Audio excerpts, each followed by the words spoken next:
የናቲ እናት ቤቲን እንቅ አድርጋ ወረወረቻት። እንቅ አድርጋ ከወረወረቻት በኋላ ሁለተኛ አጠገቧ እንዳትደርስ አስፈራራቻት። በጣም ፈርታና ተጨንቃ ስለነበር ቤቲ ያለቻትን ሁሉ ቃል ገብታ ከክላሷ ወጣች። አቶ ገዙ መጡና ሚስቴን እንዴት እንደዚህ ታደርጊያለሽ በማለት በጥፊ በእርግጫ በሁሉም ነገር አጣድፈው አሰቃዩት። የቤቲ ሴራ እንግዲህ ይህን ነበርና የምትፈልገው የናቲን እናት አቶ ገዙ እንዴት ሚስቴን ትነኪያለሽ እያሉ መጫወቻ አደረጓት። በስተመጨረሻም ሁለተኛ አጠገቡ አልደርስም ብላ ቃል ከገባች በኋላ አቶ ገዙ በሚስቴ አጠገብ ብትደርሽና ሁለተኛ ጩኸት ብታሰሚ ልጅሽን ቀበርኩበት ወስጄ ነው መቀብርሽ ብለው አስፈራሯት።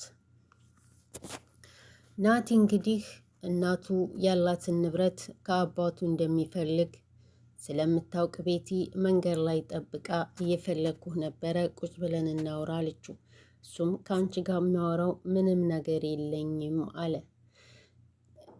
ሁሉን ነገር ከኔ እንደምታገኝ ብታውቅ ኑሮ እንደዚህ አትለኝም ነበረ። ታውቃለህ፣ እኔ አባትህን አልወደውም አለችው። አውቃለሁ፣ ሚስጥር አይደለም ይሄ። አንቺ አቶ ገዙን ወደሹ ሳይሆን ለገንዘብ ብለሽ ነው። ቢያንስ አባቴ በላለችው። ከእኔ ልቅስ ለአንቺ ነው ባልነቱ። ስለዚህ ከቻልሽ ውደጁ አክብሪው አላት።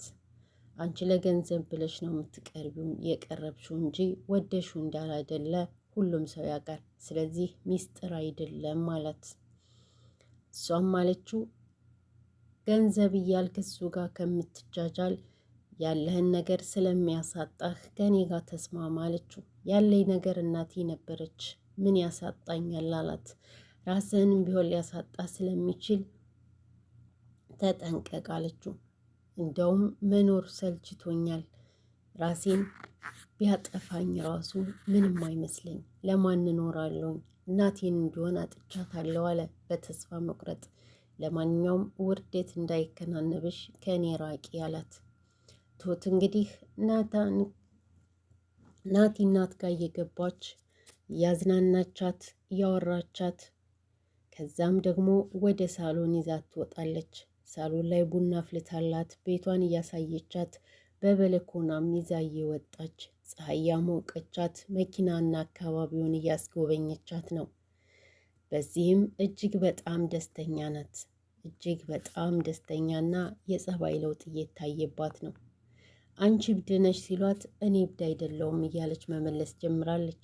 ልጅሽን የገደልሽው አንቺ ነሽ ሲሏት እኔ ልጄን አልገደልኩም፣ እንዴት እናት ልጁን ትገላለች እያለ መልስ ሰጣለች። ለመሆኑ አለቻት ቤቲ እዚህ ክፍል የሚገባለ እንዴ ብላ ጠየቀቻት። ምን ማለት ነው? አንቺ ነሻ እና ደግሞ ገዙ ነው የሚገባው፣ ከእናንተ ከሁለታችሁ ሌላ የሚገባ የለም ብላለቻት። አዎ እኔ እና እሱ ነን እዚህ ቤት የምንኖረው፣ ስለዚህ ስነ ስርዓት አድርገሽ ተቀመጪ ብላ አስፈራርታት ወጣች። ከወጣች በኋላ ውሸታም ትውታለች አይደል እንዴ? እኔ እና እሱ ብቻ ነን የምንኖረው ትላለች እንዴ? ውሸታም እያለች ብቻውን ማውራት ጀመረች። እንግዲህ ትሁት ሰውየው ነው እንጂ ሴትዮዋ እንኳ ብዙ ክፋት የላትምም፣ ሊይዝልሽ ይችላለሁ። በተቻለኝ አቅም እሱንም ቢሆን ወደዚህ ክፍል እንዳይመጣ አደርጋለሁ አለቻት። አንቺ በተቻለሽ መጠን እነሱ ያሉሽን አትስሚ። አንቺ እብድም አይደለሽ፣ የምታስቀይሚም አይደለሽ፣ እጅግ በጣም ቆንጆ ነሽ አለቻት። ከዛ እንደዛ እያለቻት ለምንድን ነው ታዲያ እብድ የሚሉኝ ስትላት ይሄ ቤቱ ያንቺ ነው፣ ንብረቱም ሁሉም ነገር ያንቺ ነው። ስለዚህ ስለምትበልጫቸው ነው የሚሰድቡሽ፣ ሰድበው ሊያሳብዱሽ ስለሚፈልጉ ነው እንጂ አንቺ እብድ አይደለሽም አለቻት።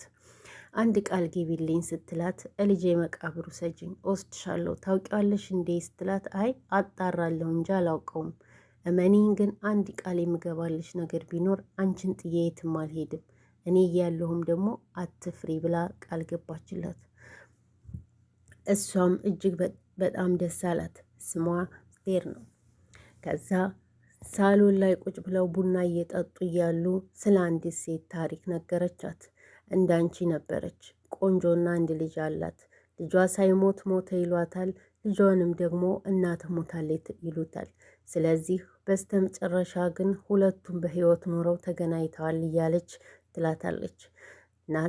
ናቲ እንግዲህ አቶ ገዙን አስፈራርቶታል። እሱም የእናቴን ንብረት ካልሰጠኸኝ የትም አልሄድም፣ እዚሁ ነው የምንፋጠጠው፣ ሞትም ከሆነ እቀበላለሁ ሲለው 15 ቀን ስጠኝ ሲለው 15 ቀን እጅግ በጣም ብዙ ነው። ምን ትሰራለህ እዚህ ቤት ነበር ያለው። እንግዲህ እዚህ ቤት እኔ ማንንም ብዬ አልመጣም፣ ቶሎ እንዲሄድልህ ከፈለግ የእናቴን ድርሻ ስጠኝና ልሄድ፣ የእናቴን ድርሻ ከሰጠኸኝ እሄድልሃለሁ አለው። እሱም እሰጥሃለሁ ግን ጊዜ ስጠኝ አለ። አሁንም ተስፋ ሳይቆርጥ ልጁ ወጥቶ ሄደ። ትሁት ግን ባገኘችው አጋጣሚ እየረዳቻትና ልብስ እየቀየረችላት እያጠበቻት ነው። አመሰግናለሁ ትላታለች። አንቺ ልጅ አለሽ ትዳር አለሽ ወይስ ትላት። ልጅ አለችኝ የ6 ዓመት ቆንጅዬ ልጅ፣ ትዳር ግን የለኝም አለቻት። እጅግ በጣም ደስተኛ ናት። ትሁት ስትመጣ ደስታዋ ወደር የለውም።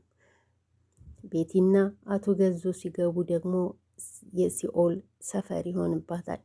ብቻ ግን ትሁት ስለምትመጣላት ተስፋ እያደረገች ወደ ውጭ ሲወጡ ባገኘችው አጋጣሚ ትሁት ወደ ሳሎንም ወደ ውጭም እያሳየቻት ጥሩ ሁኔታ ላይ ነው ያለችው። የጸባይም ለውጥ አላት። ግን ሰዎቹ ቤቲ ግን እጅግ በጣም ተጠራጣሪ ናት። በስተመጨረሻ እንግዲህ መቼን የወጣው ብላት ቤቲ ከጠየቀቻት በኋላ የወጣበትን ሰዓት አላቅም ግን አለች። እንግዲህ አለቻት። ናቲ እንቅልፍ እምቢ ሲለው እተዘጋው ክፍል ገብቼ ተኛለው እያለ ረብሾ ነበረ ስትላት ሁሉም ደነገጡ። ምን ነው ችግር አለ እንዴ አለች። አይ ምንም ችግር የለም ዘወር በይ ከዚህ አሉ አቶ ገዙ። አቶ ገዙ ቁጡና ኃይለኛ ገንዘብ ወዳጅ ናቸው። ከዛም አለች ወስደህ እንኳ ጋብዘኝ ስትለው አይ አልጋብዝም ነበር ያላት። ምክንያቱም ጓደኞች ስጠይቁሽ አባቴ ነው እያልሽ እያስተዋወቅሽ ነበረ፣ ስለዚህ ከቤት ውጭ አንቺን የትም ይዤ አልሄድም ነበር ያሉት አቶ ገዙ ቆጣ በማለት። ትሁትንም ምንም ችግር የለም ብለው በጣም ነበር የተቆጧት። ትሁትም ደነገጠችና ወደ ኪችኗ ሄደች። በስተመጨረሻም ሁለቱ ተመካከሩና የሚፈልገውን ሰጥተው ከዚህ ቤት ማባረር እንዳለባቸው ወሰኑ። እነሱም እንግዲህ ልጁም ቀን ተሰጥቶት በዛ በቀን እንዲመጣ ተነጋግረው አቶ ገዙም ሚስታቸውን ቤት ሊጋብዙ ወደ ውጭ በወጡበት ሰዓት ትሁት እንደለመደችው ገብታ ካወጣቻት በኋላ ቡናዋን እያጠጣቻት ታሪክ እየነገረቻት በበለኮና ይዛት ወጥታ አገር እያሳየቻት ንፋስ እየተቀበለች ነበር። እና በስተመጨረሻ ቡና በሲኒ ሰታት። ቡና ትወጅ ነበር ወይ እያለች እየጠየቀቻት ነበር። ድሮ ቤት በነበረ ሰዓት እና ይሄ ቤት የኔ በነበረበት ሰዓት ቡና ጠጣ ነበር፣ አሁን ግን በጣም እጅግ በጣም ቆይቻለሁ አለቻት። እሺ አሁንም እኮ ቤትሽ ነው፣ ሁሉም ነገር ያንቺ ነው። አይ አሁን እንኳ የኔ አይደለም የቤት ይሆኗል አለቻት። ችግሩ እኮ የሚልሹን ሁሉ አሚን ብለሽ ስለምትቀበይ ከነሱ አማርኛ ውጭ የምትሰሚው ነገር ምንም የለም። አንቺ ቤትሽም ሁለ ነገርሽም ይሄ ነው። ሁሉም ነገር ይስተካከላል። ወደ ጤናሽም ትመለሻለሽ፣ ወደ ልጅሽም መቃብር ትሄጃለሽ። አንቺ ብቻ አሰቢ አለቻት። እሷ ተስፋ ቆርጣ ቤቷም እንዳላደለ ነግራት በረት ሲቆረቆር እጅግ በጣም ተደናገጠች። ቀስ በይ፣ ምንም የሚፈጠር ነገር የለም፣ ወደ ክላስሽ ቀስ ብለሽ ግቢ፣ እኔ ይህን ደግሞ አንሳሳና በሩን ከፍታለሁ አለቻት። ድንብርብሯ ወጣ። እንግዲህ ይህንን በር ያንኳኳ ያለው ናቲ ነው ወይስ አቶ ገዙና ቤቲ ናቸው? ይህን ደግሞ በሚቀጥለው ክፍል እናያለን። አመሰግናለሁ።